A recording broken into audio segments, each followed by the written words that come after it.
On December 3, 1984, around 45 tons of an extremely dangerous gas, methyl isocyanate, escaped from an insecticide plant that was owned by the Indian subsidiary of the American firm Union Carbide Corporation. The gas that escaped that night drifted over the highly populated areas around the plant, killing thousands of people immediately. The people who did survive suffer with respiratory problems, eye irritation or blindness, and other problems resulting from the exposure to the toxic gas. After a long investigation process, it was established that substandard operating and safety procedures at the understaffed plant had led to the incident. Around 400 tons of industrial waste are still present on the site. Neither the Union Carbide Corporation nor the Indian government properly cleaned the site. The wastes have contaminated the entire area and has become the cause of chronic health problems and high rates of birth defects in the area's inhabitants. These government mishandlings of the disaster has sparked decades of protests by victims and others. Methyl isocyanate, clear, colorless liquid used for the creation of pesticides. Easy to evaporate easily at room temperature. It has the same effects as tear gas, so it is very toxic. However, MIC is only safe when maintained properly. The chemical itself is highly reactive to heat.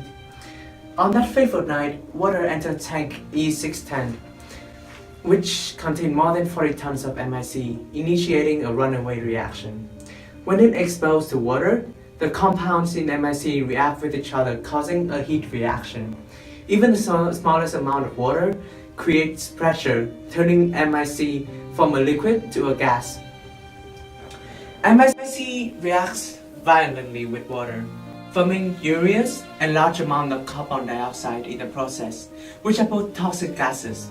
Contaminants, high temperature, and the presence of iron accelerated the process, resulting in an exothermic reaction.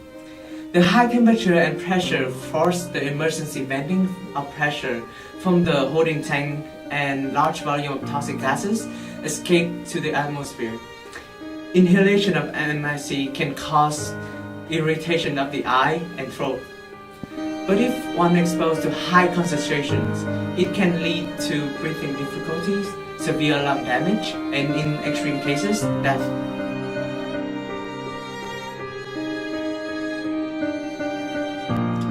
The government, as well as the international community, should provide financial and medical support to the people in this region. Government should try to reduce mobility, morality, and material loss. The government needs to improve and review public health infrastructure, functioning sewage system, and planting more trees and other plants to create a better environment for the people.